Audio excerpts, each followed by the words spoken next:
Hey, wonderful viewers, pat yourself on the back. You're watching a medical show to learn something.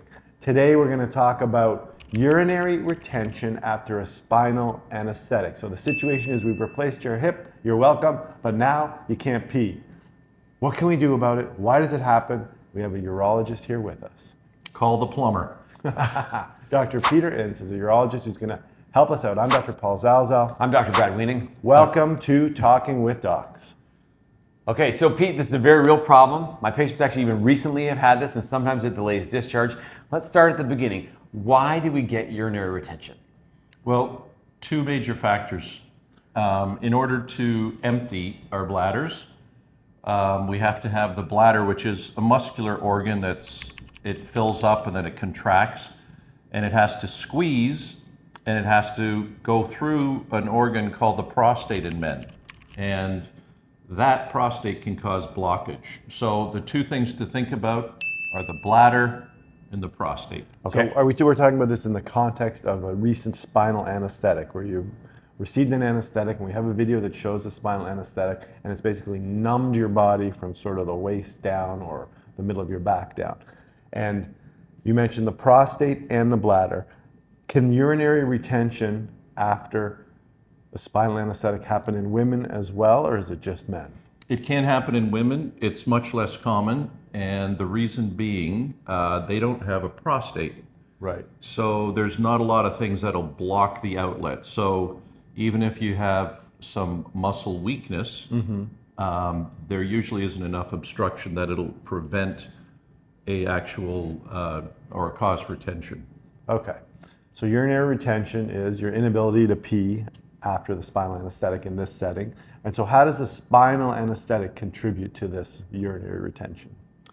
Well, spinal anesthetic, it's a freezing agent when they put it in. It numbs everything below that spot. And there's little nerves that go not just to the sensory organs, but also to the bladder itself. And so the bladder muscle becomes weakened, and it can't contract with the same force as it did before. And so when they try to void after your procedure, the bladder's just too weak. It's trying to squeeze, but it just doesn't have enough electrical current going to it to make it want to contract, and retention develops.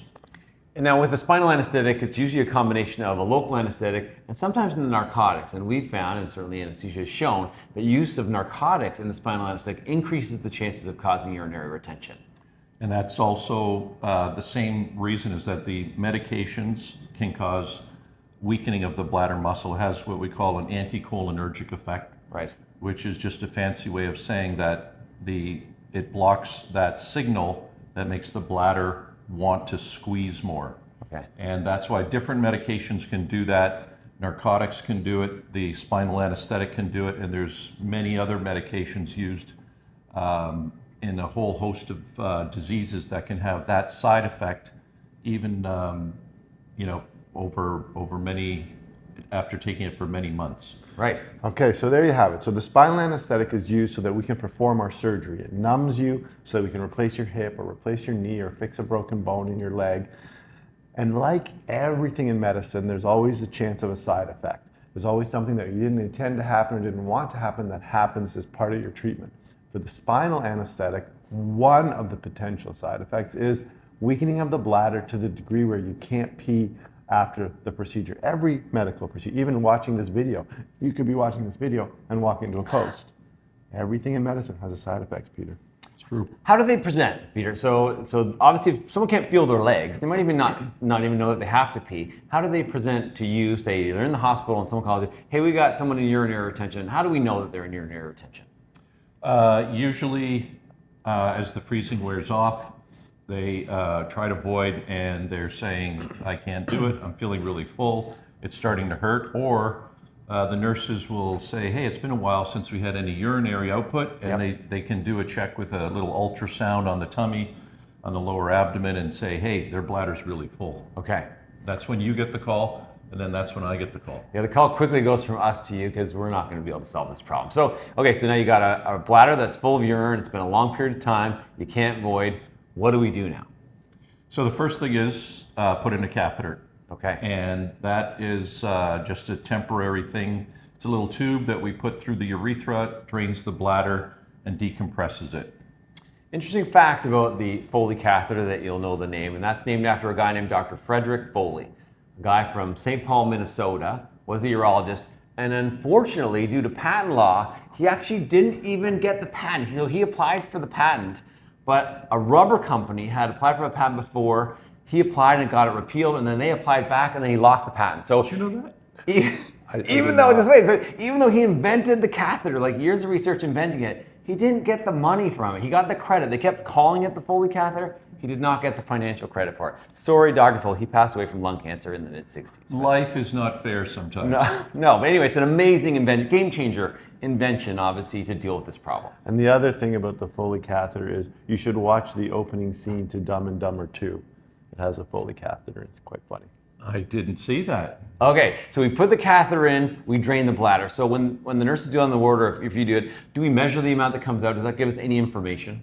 Yeah, that's very important. One of the problems that also can cause retention is over distension of the bladder, which it's sort of part and parcel of the same thing. So as the bladder fills, there's an optimum filling where the muscles are at just the right length where it can exert a lot of pressure. Right. However, once you exceed that certain filling, and it gets stretched, it actually becomes much, much weaker. And the bigger it gets, the weaker it gets. And the more stretched it gets, the more the bladder has to rest after that catheter goes in. Okay. So when you put it in, you have to remember that bladder has just been stretched. And if the nurse says that we took out 1.5 liters, yes, you know that bladder is not going to work for a few days. What is your cutoff for that sign of stretching too far? Well, the average bladder capacity, I mean, it's probably somewhere around 400 to 700, 800 cc's, depending on the size of the person. Okay. Now, once it gets stretched significantly beyond that point, it's going to be temporarily damaged. So that stretching weakens the muscle. Yeah. And the only way to fix that is to let it rest. So time. You have to decompress it and let it rest. So you would leave the catheter in that Yes, situation? and that's why I strongly say, like a lot of people want to do in and outs, because you guys don't want infections, because catheters being left in a long time get infections. But for men, putting a catheter in and out, especially if there's a big prostate, often it can cause trauma. Right. And it's not comfortable. It's much more comfortable to leave it in and just let things heal. So the overdistension of the bladder, that's almost like spraining a muscle. You know, when you stretch a muscle beyond where it's supposed to go, it gets hurt and it has to rest a bit. So it's kind of like you sprained your bladder. It is. And the bladder is a muscle. Yeah, there you go. So the volume gives us some information. The other thing I'm assuming that we would look at is make sure there's no signs of infection, so you could send a sample off. And then you're looking for blood as well, potentially, if there are other causes of your retention? Yeah, the reason that a lot of this happens in men is because this is like the last straw that broke the camel's back, because these men probably have been having a lot of problems peeing before. Right. They probably have had a lot of blockage. Their bladder's been working overtime, and the bladder actually gets weaker when it's working really hard for many years to squeeze the urine through the tight prostate. And so when they get that anesthetic, it sort of just puts them over that hump. Right. And that's why it takes a while for them to recover. Okay. Any long-term or permanent consequences of this, or is it almost always reversible with time and rest and a catheter? It depends on the situation, what they started with. So if everything was healthy before, usually putting a catheter in and letting things rest, and things will get better. At the same time, we want to give medication that will help relax the prostate, open it up, and allow people to void, or at least men to void easier and with a better flow. And there's one specific class of drugs that does that, correct? Yeah, well, we use the drugs, the alpha blockers, and they typically Flomax or Rapaflow. Okay, that's quite the summary. And so once you've had that medication, so you're in the hospital, you get the catheter, you do the in and out, you're fine. That person does not necessarily go home on an alpha blocker, but say they've had some over distension, they've had a chronic history, you give them that medication. It takes a couple of days for this to work. Is that correct? Yeah, it can take days, sometimes weeks, but you're also dealing with the prostate being tight, the bladder having been stretched. So often we'll send them home with a catheter, Right. on the medication, Right. and then we'll arrange home care, and they'll let the bladder rest for a week or two. Then we'll take out the catheter. Home care, what we typically do is get them to take out the catheter in the morning, and then if they're not voiding well 6 hours later, they come back, put it in, rest it another week, and repeat. And if they keep doing that 3 times in a row and they fail, then we have to consider other options. Up to and including things like a TUR. Yes. Which we're going to do a video on to talk all about exactly what's involved for that.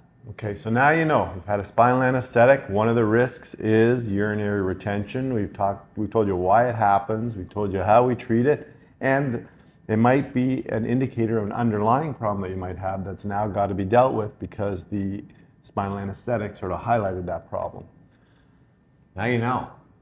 And for our female patients, urinary retention can happen to you as well. And we've talked about incontinence in men. We've secured a specialist to talk about female urinary incontinence in the new year. So if you like this video, please like and subscribe to our channel. And remember, you are in charge of your own health. Thanks, Pete, for joining us. Very welcome. See you next time.